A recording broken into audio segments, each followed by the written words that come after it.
Welcome to మన TV. ముందుగా headlines చూద్దాం. ఇంద్రవెల్లిలో 1,00,000 మందితో కాంగ్రెస్ భారీ బహిరంగ సభ. పాల్గొన్న సీఎం రేవంత్ రెడ్డి మా ప్రభుత్వాన్ని పడగొడతామంటే మూతి పనులు రాలుతాయని వార్నింగ్. కేసీఆర్ ఆదివాసీల గురించి ఆలోచించారా అని ప్రశ్న.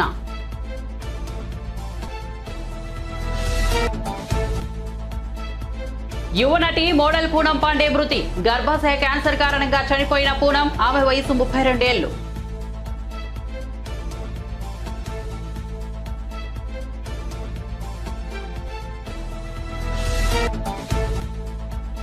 ఏపీకి ప్రత్యేక హోదాపై ఢిల్లీలో షర్మిల ధర్నా. చంద్రబాబు జగన్ పై తీవ్ర విమర్శలు. రాష్ట్రానికి బీజేపీ ఏం చేసిందని బానిసలుగా మారారని వ్యాఖ్యలు.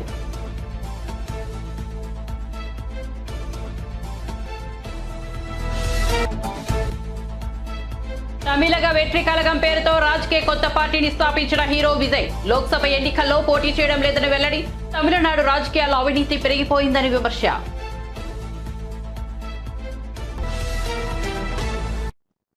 ఇక వార్త వివరాల్లోకి వెళ్తే 3 నెలల్లో బీఆర్ఎస్ అధినేత కేసీఆర్ సీఎం అవుతారని కొందరు అంటున్నారు. కాంగ్రెస్ ప్రభుత్వాన్ని పడగొట్టే దమ్ము ఎవరికీ లేదని ముఖ్యమంత్రి రేవంత్ రెడ్డి అన్నారు. అన్ని వర్గాలను నట్టేట ముంచిన కేసీఆర్ కు ముఖ్యమంత్రి పదవి కాదు కదా, మంత్రి పదవి కూడా రాదన్నారు.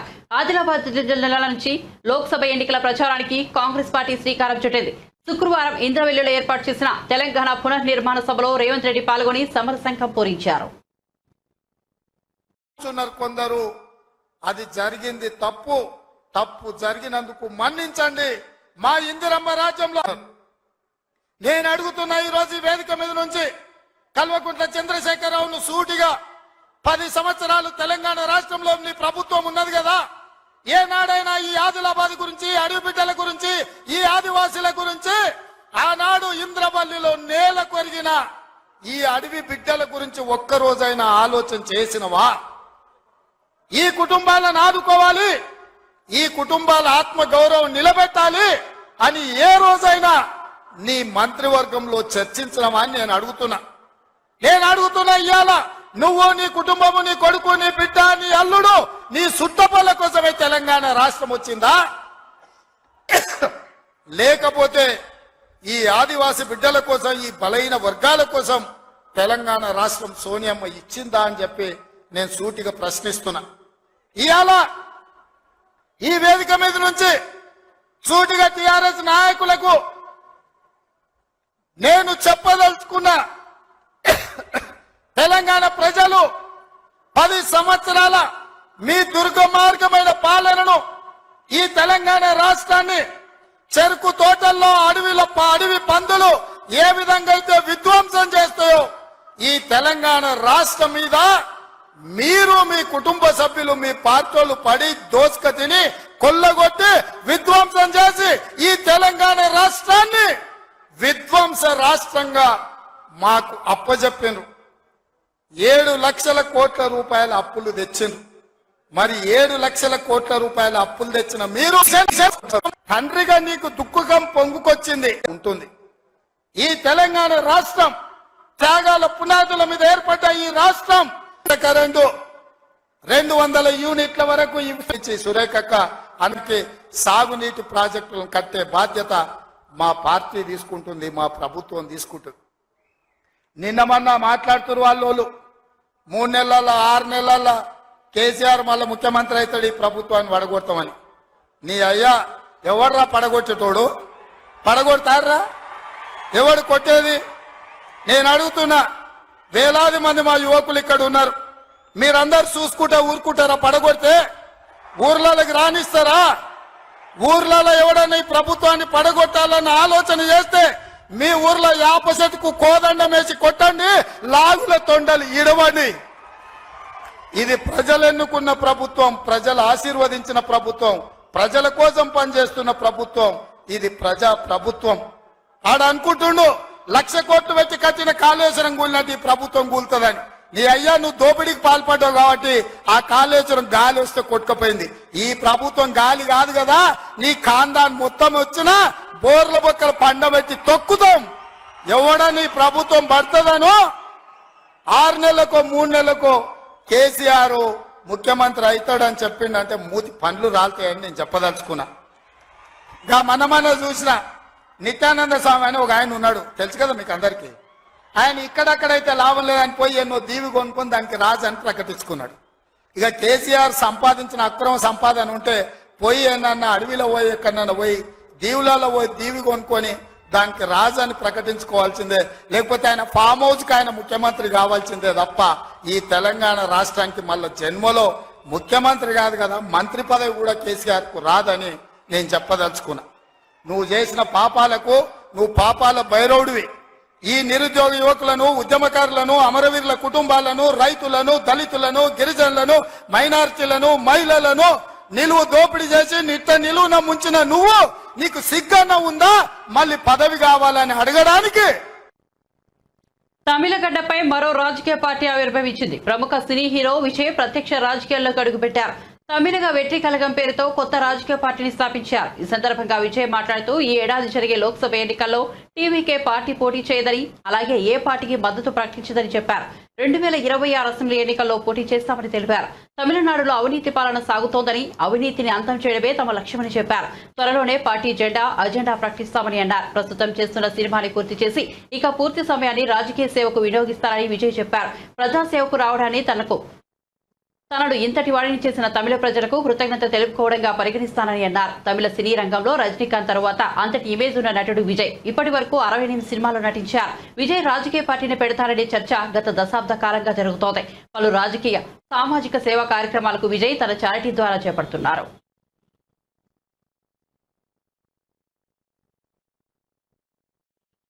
ఆంధ్రప్రదేశ్ కు ప్రత్యేక హోదాపై రాష్ట్ర కాంగ్రెస్ చీఫ్ వైఎస్ షర్మిల ఢిల్లీలోని ఏపీ భవన్ వద్ద ధర్నా చేపట్టారు. ఈ సందర్భంగా ఆమె మీడియాతో మాట్లాడుతూ ప్రత్యేక హోదాపై నాడు సీఎంగా ఉన్న చంద్రబాబు, విపక్ష నేతగా ఉన్న జగన్ ఏమని అన్నారో వారి ప్రసంగాల తాలూకు క్లిప్పింగ్స్ ను అందరికీ వినిపించారు. హోదా 5 ఏళ్లు కాదు 10 ఏళ్లు ఇవ్వాలని చంద్రబాబు పేర్కొనగా 25కి 25 ఎంపీలను గెలిపిస్తే హోదా ఎలా ఇవ్వాలో చూస్తామని జగన్ ఆవేశంగా ప్రసంగించడం ఆ క్లిప్పింగ్స్ లో ఉంది. అనంతరం షర్మిల తన ప్రసంగం కొనసాగించారు. రాష్ట్ర విభజన తర్వాత మొదట ముఖ్యమంత్రిగా చేసిన చంద్రబాబు అయినా ఇప్పుడు ముఖ్యమంత్రిగా ఉన్న జగనన్న అయినా ప్రత్యేక హోదాపై మీరిచ్చిన మాట తప్పితే ఏపీ ప్రజలకు ద్రోహం చేసినట్టా కాదా? దీనికి మీరిద్దరూ సమాధానం చెప్పాలని డిమాండ్ చేశారు. కావాల్సిన విషయం ఏమిటంటే ఆంధ్ర రాష్ట్ర ప్రజలు ఒక్క సీటు కూడా బీజేపీ పార్టీకి ఇవ్వలేదు, ఒక ఎమ్మెల్యే కూడా బీజేపీ పార్టీకి ఇవ్వలేదు, ఒక ఎంపీ కూడా బీజేపీ పార్టీకి ఇవ్వలేదు. అయినా కూడా ఈరోజు బీజేపీ పార్టీ ఆంధ్ర రాష్ట్రంలో రాజ్యం ఏలుతుంది. ఎందుకంటే ఇంతకు ముందున్న ముఖ్యమంత్రి చంద్రబాబు గారైనా, ఇప్పుడున్న ముఖ్యమంత్రి జగన్మోహన్ రెడ్డి గారైనా బీజేపీ పార్టీకి పూర్తిగా గులాంగిరి చేస్తున్నారు. కాబట్టి మొత్తం ఆంధ్ర రాష్ట్రాన్ని మోడీకి బానిసలుగా చేసే ప్రయత్నం చేస్తున్నారు. ఇది ఎక్కడి న్యాయం అని అడుగుతున్నాం. చంద్రబాబు గారు స్పీకర్లో చంద్రబాబు గారు స్వయంగా చెప్పిన మాట, how do I play this? Special status ఇవ్వాలి. 5 సంవత్సరాలు ఇచ్చాం. నేను నరేంద్ర మోడీ గారు కోరుతున్నా 15 సంవత్సరాలు ఇవ్వండి. 5 సంవత్సరాల్లో ఇండస్ట్రీ అవ్వాలంటే 2-3 ఏళ్ళు అవుతుంది. అది ప్రారంభమయ్యే లోపల ఆ స్టేటస్ పోతే మళ్ళీ అభివృద్ధి ఆగిపోతుంది. అందుకని కనీసం 15 సంవత్సరాలు స్పెషల్ స్టేటస్ ఇవ్వని చెప్పి వారిని కోరుతున్నా. ఏదైనా ఖర్చులున్నా నమ్మి అలసిపోయాము అని చెప్పండి. ఇక ఎవరిని ఇది ఇప్పుడు ముఖ్యమంత్రి జగన్మోహన్ రెడ్డి గారు మనమే తెచ్చుకుందాం. ప్రతి ఓటు వైఎస్ఆర్ కాంగ్రెస్ పార్టీకే పడేట్టుగా మనమంతా కూడా మనలో చెప్పుకుందాం. 25 ఎంపీ స్థానాలు మొత్తం మనమే పెట్టుకుందాం. మనకే 25 ఎంపీ స్థానాలు మనమే తెచ్చుకున్న తర్వాత ఆ తర్వాత కేంద్రంలో ఎవరు ప్రధానమంత్రి కావాలనుకున్నా కూడా వాళ్ళకి మనం చెప్పేది ఒకటే, ఎప్పుడో చేస్తామంటే మేము నమ్మం. నువ్వు సంతకం పెట్టు, ఆ తర్వాత మద్దతు ఇస్తాము అని చెప్పి చెప్తాం. 25కి 25 ఎంపీ స్థానాలు మనమే తెచ్చుకుంటాం. ఆ తర్వాత ప్రత్యేక హోదా ఎలా రాకుండా పోతుందో కూడా గట్టిగా చూస్తామని చెప్పి కూడా చెప్పండి.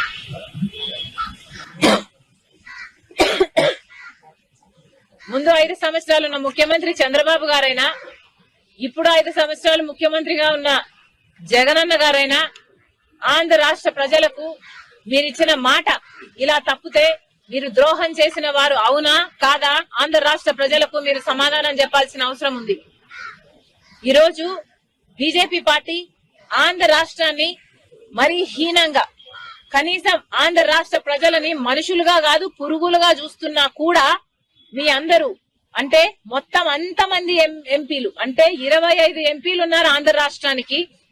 మొత్తం 25 ఎంపీలకు మొత్తం అందరూ బీజేపీకే గులాంగిరి చేస్తున్నారు, బీజేపీకే బానిసలయ్యారు. ఎందుకు అని అడుగుతున్నాం.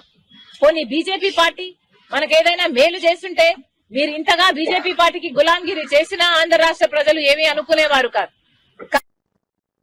టీడీపీ అధినేత చంద్రబాబు సతీమణి నారా భువనేశ్వరి శ్రీ పొట్టి శ్రీరాములు నెల్లూరు జిల్లాలోని ఆత్మకూరు నియోజకవర్గంలో శుక్రవారం పర్యటించారు. చంద్రబాబు అరెస్టును తట్టుకోలేక అల్లిపురంలో గుండెపోటుతో మృతి చెందిన టీడీపీ కార్యకర్త కమ్ముజుల ఆంజనేయరెడ్డి కుటుంబాన్ని పరామర్శించారు. అన్ని విధాలుగా అండగా ఉంటామని భరోసా ఇచ్చారు. బాధిత కుటుంబానికి 3 లక్షల ఆర్థిక సాయం చెక్కును అందజేశారు.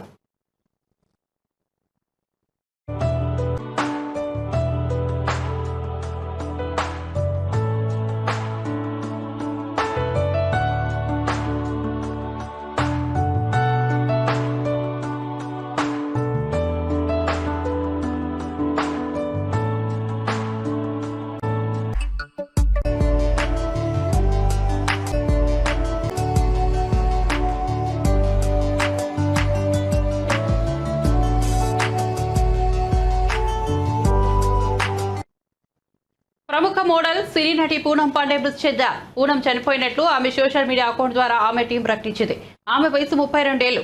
మాకు ఎంతో కఠినమైన రోజు. గర్భాశయ క్యాన్సర్ కారణంగా మేము ఎంతో అభిమానించే పూనం పాండే చనిపోయారని చెప్పడానికి ఎంతో బాధపడుతున్నామని తెలిపారు. ఆమెతో పరిచయం ఉన్న ప్రతి వ్యక్తి స్వచ్ఛమైన ప్రేమాదయను పొందారు.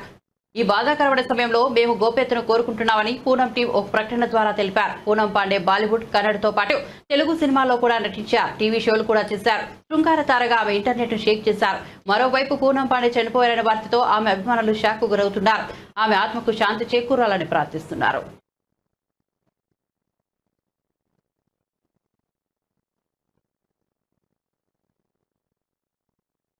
మెదక్ జిల్లా తూప్రాన్లోని బాలుర రెసిడెన్షియల్ పాఠశాలను మంత్రి పొన్నం ప్రభాకర్ శుక్రవారం ఆకస్మికంగా తనిఖీ చేశారు. విద్యార్థులతో పాటు కలిసి మధ్యాహ్న భోజనం చేశారు. అనంతరం ఆయన మాట్లాడుతూ పాఠశాలలో కనీస సౌకర్యాలు లేక విద్యార్థులు తీవ్ర ఇబ్బందులు ఎదుర్కొంటున్నారని తెలిపారు. విద్యార్థులకు ఎలాంటి సమస్యలు తలెత్తకుండా చర్యలు తీసుకోవాలని ఆదేశాలు జారీ చేసినట్లు చెప్పారు.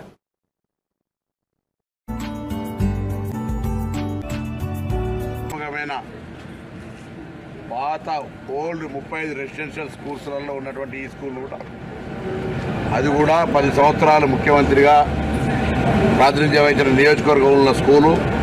దీని పరిస్థితి ఏందో చూద్దామని వచ్చాం. సడన్గా స్కూళ్ళకు సంబంధించిన అనేక సమస్యలు, అదనపు తరగతులు కావచ్చు, ఈ హాస్టల్లోకి కుక్కలు రావడం వల్ల వాళ్ళ రూమ్లు కావచ్చు, బెడ్స్ డార్మెటరీ లేకపోవడం కావచ్చు, డ్రింకింగ్ వాటర్ సంబంధించిన ఇష్యూ కావచ్చు, కాంపౌండ్ కూలిపోయిన కావచ్చు, అవన్నీ ఉన్నాయి.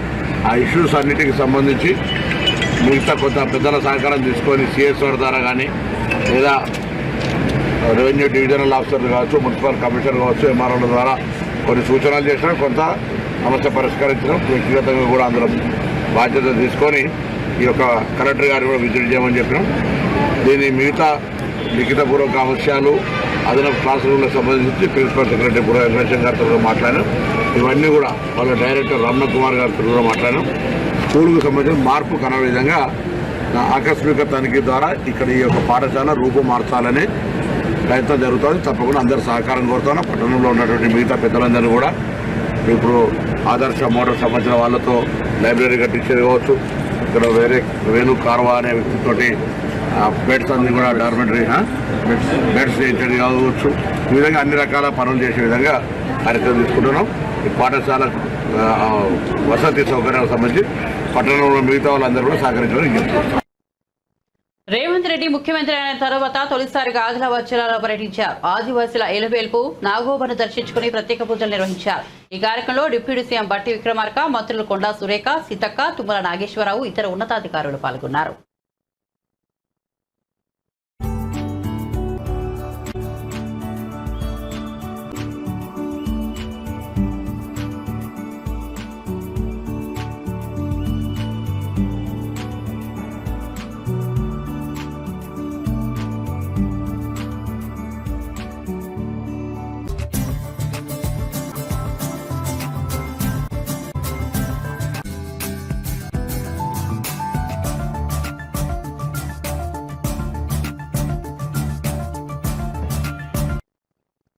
జార్ఖండ్ నూతన సీఎంగా చంపయ్య సోరెన్ ప్రమాణ స్వీకారం చేసినప్పటికీ బల పరీక్ష నేపథ్యంలో ఎమ్మెల్యేలు చేజారిపోకుండా జేఎంఎం చర్యలు చేపట్టింది.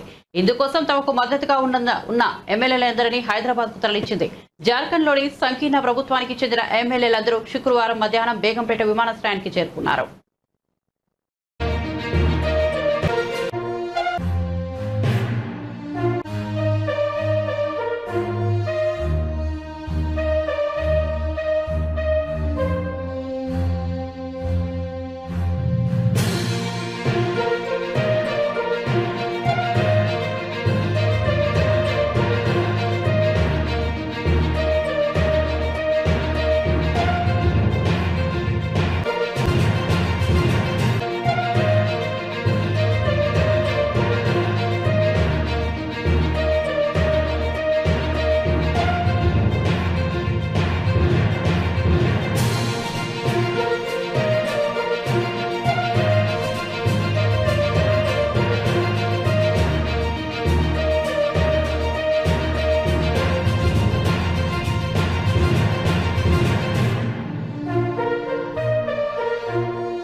పార్లమెంట్ ఎన్నికల్లో మల్కాజ్గిరిలో ఎగిరేది కాంగ్రెస్ జెండానేనని నిర్మాత బండ్ల గణేష్ అన్నారు. ఈ స్థానం నుంచి ఎంపీగా పోటీ చేసేందుకు ఆయన శుక్రవారం దరఖాస్తు చేశారు.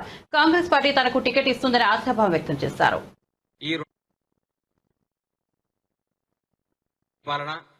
తెలంగాణ ప్రజల హృదయాలు దోచుకున్న తీరు, తెలంగాణలో ఈ సస్యశ్యామలమైన ఈ పరిపాలనలో అంతా సంతోషంగా ఉన్నారు.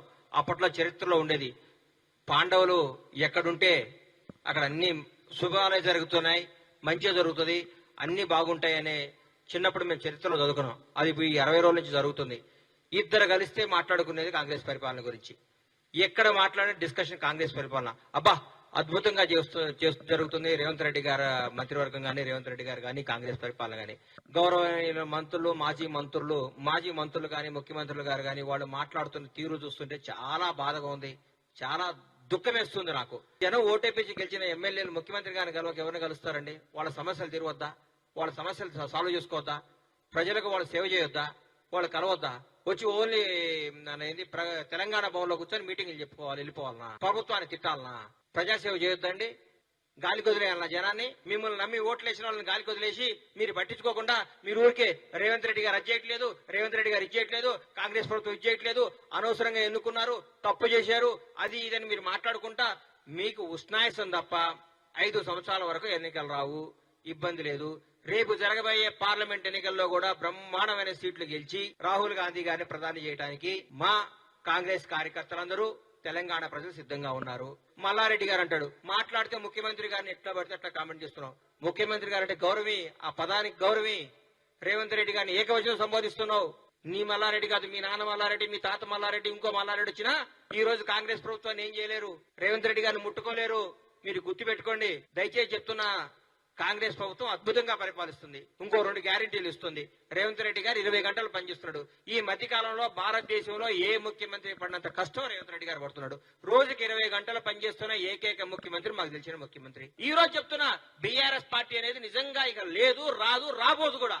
ఎందుకంటే రాబోయేది, జరగబోయేది కాంగ్రెస్ వర్సెస్ బీజేపీ పోటీ ఉంటుంది. మిమ్మల్ని మర్చిపోయాం, మీ శకం ముగిసిపోయింది. మీరు ఏం చేసినా గానీ ఈ పార్లమెంట్ ఎలక్షన్ లో గజన విజయం సాధిస్తాం. ఈ 5 ఏళ్లు కాదు, ఈయన చేసిన అద్భుతాలతో వచ్చే 5 ఏళ్లు కూడా మేము సగర్వంగా తెలంగాణ ప్రజలను ఓటడిగి ఇంకొకసారి మళ్ళీ అధికారంలోకి వస్తాం. మల్కాజ్గిరిలో కాంగ్రెస్ జెండా ఎగురుతుంది. ఎవరికి టికెట్ వచ్చినా బ్రహ్మాండమైన మెజార్టీతో గెలుస్తాను. నేను ఊరికి అట్లా మాట్లాడిన అందరిలాగా బీఆర్ఎస్ ప్రభుత్వం లాగా దుమ్ము దులుపుతా, ఎగురుతా, గంతేస్తా అని గెలుస్తాం. టికెట్ వస్తే గెలుస్తాం. కాంగ్రెస్ జాయిన్ చేసుకోదేమో ఆయనను, మేమైతే జాయిన్ చేసుకున్నాం. మా మంత్రి ఎందుకు ఇస్తారని మా దగ్గర మహానుభావులు బ్రహ్మాండ ఎట్లుందండి మా పరిపాలన. మల్కాజ్గిరి అంటే మల్కాజ్గిరి హైదరాబాద్ సిటీలో ఉంది. నాకు మల్కాజ్గిరిలో చేయాలని అప్లికేషన్ పెట్టా. పెద్దలు ఆమోదించి, అనుగ్రహించి, నన్ను నమ్మి నాకు టికెట్ ఇస్తే ఘన విజయం సాధిస్తా. నాకు టికెట్ ఇస్తారని ఆశిస్తున్నా. టీడీపీ పొలిట్ బ్యూరో సభ్యులు వర్లరామయ్య సీఎం జగన్ పై ధ్వజమెత్తారు. జగన్ 43,000 కోట్లు కొట్టేసినట్లు సీబీఐ చెప్పకనే చెప్పిందని పేర్కొన్నారు. కొద్ది కాలంలోనే జగన్ దేశంలోనే అత్యంత ధనవంతుడిగా మారారని తెలిపారు. తన మీద ఉన్న కేసుల విచారణ ముప్పు ముంచుకొస్తుంటే సీఎం జగన్ లో కలవరం మొదలైందని అన్నారు. కేసుల భయంతో వణికిపోతున్న జగన్ ఆ కంగారులో ఏ నిర్ణయాలు తీసుకుంటున్నారో ఆయనకే తెలియడం లేదని వర్లరామయ్య ఎద్దేవా చేశారు. జగన్ ఆస్తులని బినామీల పేరు మీదనే ఉన్నాయని, ఆయనపై బినామీ చట్టం కింద చర్యలు తీసుకోవాలని స్పష్టం చేశారు. తాడేపల్లి నివాసం, బెంగళూరు ప్యాలెస్ కూడా బినామీల పేర్లపైనే ఉన్నాయని వివరించారు. ప్రతిపక్షాలు అడిగినా, పత్రికలు అడిగినా, ప్రజా సంఘాలు అడిగినా, కుల సంఘాలు అడిగినా, హేతువాదులు అడిగినా, న్యాయవాదులు అడిగినా, ఎవరు అడిగినా కూడా సమాధానం చెప్పరు. ఆయన సమాధానం చెప్పకుండా మౌనంగా ఉంటారు. ఆయన మౌనంగా ఉంటే ఆ ప్రశ్నలు అర్ధాంగీకారమా? ఆయన ఒప్పుకున్నట్ట, లేకుంటే ఆయన దగ్గర సమాధానం లేనట్ట? ముఖ్యమంత్రి గారి మనస్తత్వం విపరీత మనస్తత్వం అని రాష్ట్ర ప్రజలకు నేను తెలియజేస్తున్నా. కాదు అని ఆయన కానీ, ఆయన అనుయాయులు కానీ, ఆయన అంతేవాసులు కానీ ఎవరైనా చెప్పాలంటే చర్చకు మేము సిద్ధం. అది అతని మీద 11 ఛార్జ్షీట్లు వేశారండి సిబిఐ. 43,000 కోట్ల రూపాయలు తన తండ్రి ముఖ్యమంత్రిత్వాన్ని అడ్డు పెట్టుకొని కొట్టేశారన్నారండి CBI. That is on record. 11 ఛార్జ్షీట్లు కూడా సిబిఐ కోర్టులో వేశారు. సిబిఐ కోర్టు పరిగణలోకి తీసుకుంది. అన్నిటికీ కూడా క్యాలెండర్ నంబర్ ఇచ్చారు. విచారణ జరగబోయే సమయంలో, ఇది ఎప్పుడు 10 ఏళ్ల క్రితం, 31/3/2012 31/3/2012 ఛార్జ్షీట్లు వేయటం మొదలుపెట్టారు. అంటే 10 సంవత్సరాలు 11 సంవత్సరాలు అయింది. జగన్మోహన్ రెడ్డి గారి మీద ఛార్జ్షీట్లు వేసి 11 సంవత్సరాలు అయింది. ఆయన మీద కేసుల విచారణ ఎందుకో ఆగిపోయింది. ఎందుకు ఆగిపోయింది అనేది ఇప్పుడు సుప్రీంకోర్టులో విచారణ జరుగుతుంది. అందులోకి నేను వెళ్ళను, సబ్జుడిస్ అవుతుంది కనుక. న్యాయశాస్త్రం గురించి కాస్త కూర్చో నాకు తెలుసు కనుక ఎందుకు ఆయన కేసుల విచారణ 11 సంవత్సరాలుగా అట్లా ఆగిపోయింది? Who stayed this? Is it a legal stay or illegal stay? ఇదంతా కూడా సుప్రీంకోర్టులో ఆ కేసులో తెలుస్తారు కనుక అందులోకి నేను వెళ్ళను. At the same time enforcement directorate కూడా 5 కేసులు రిజిస్టర్ చేశారు. 5 కేసుల్లో కూడా ఛార్జ్షీట్లు వేశారు. 2,000 కోట్ల రూపాయల పైచిలకు ఆస్తులు స్వాధీనపరుచుకున్నారు జగన్మోహన్ రెడ్డి గారి ఆయన కో accused, connecting him as N accused for the offence. ఈ నేరానికి సంబంధించి ఇతను చేసిన తప్పులకు సంబంధించి దాదాపు 2,000 కోట్ల పైచిలకు ఆస్తులు, ఆ లిస్టు కూడా ఉన్నది. ఏ ఆస్తులు లిస్టు కూడా నాకు ఉంది, సీజ్ చేసింది. ఇవన్నీ రాష్ట్ర ప్రజలకు వివరంగా చెప్పాల్సిన అవసరం లేదు, మీకు కూడా తెలుసు. నేను ఎందుకు ఈ రోజున ప్రెస్ ముందుకు వచ్చానంటే, 8 ఎకరాల పొలం బిట్లుగా 10 సెంట్లు 15 సెంట్లు చేస్తే, టోటల్ చేస్తే 8 ఎకరాల పొలం అన్యాయక్రాంతం చేశాడని జార్ఖండ్ సీఎం హేమంత్ సోరెన్ గారిని నిన్న ఎన్ఫోర్స్మెంట్ డైరెక్టరేట్ అరెస్ట్ చేశారు. అతను ముఖ్యమంత్రిగా ఉండగా, ముఖ్యమంత్రి పదవిలో ఉండగా అరెస్ట్ చేశారు.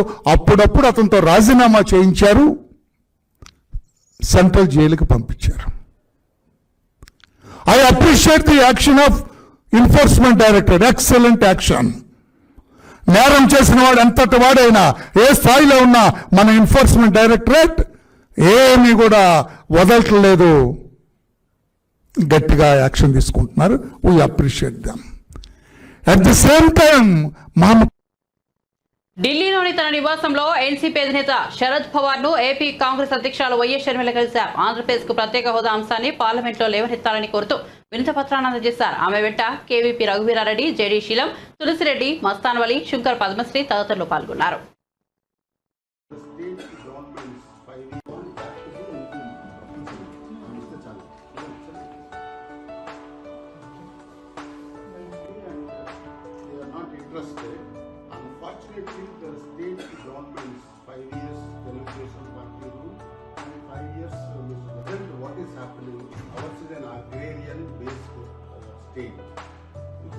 Not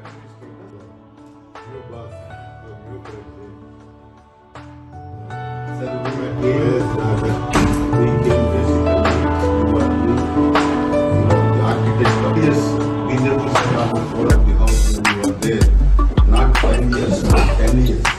So 10 years is over.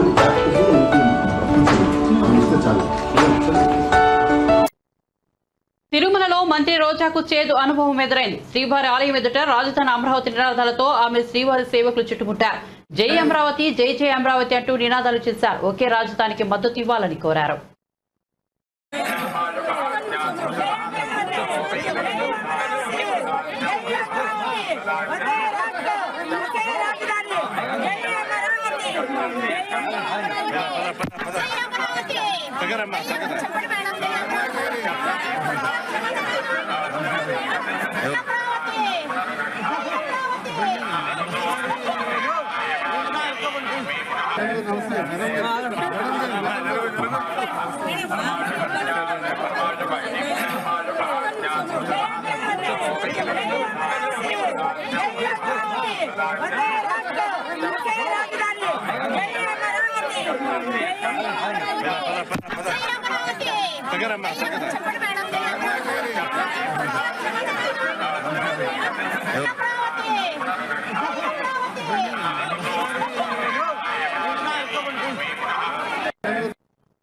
Bulletin ముగించే ముందు హెడ్లైన్స్ మరోసారి చూద్దాం. ఇంద్రవెల్లిలో 1,00,000 మందితో కాంగ్రెస్ భారీ బహిరంగ సభ. పాల్గొన్న సీఎం రేవంత్ రెడ్డి మూతి ప్రభుత్వాన్ని పడగొడతామంటే మూతి పనులు రాలుతాయని వార్నింగ్. కేసీఆర్ ఆదివాసీల గురించి ఆలోచించారా అని ప్రశ్న.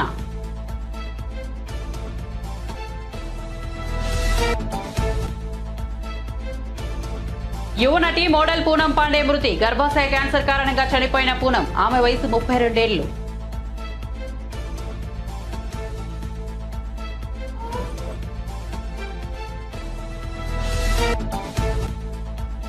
ఏపీకి ప్రత్యేక హోదాపై ఢిల్లీలో షర్మిల ధర్నా. చంద్రబాబు జగన్ పై తీవ్ర విమర్శలు. రాష్ట్రానికి బీజేపీ ఏం చేసిందని బానిసలుగా మారని వ్యాఖ్యలు.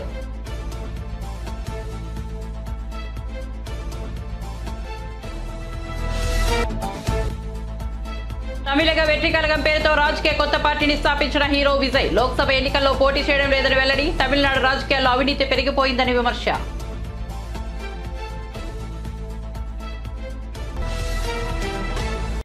మరిన్ని అప్డేట్స్ కోసం చూస్తూనే ఉండండి మన టీవీ.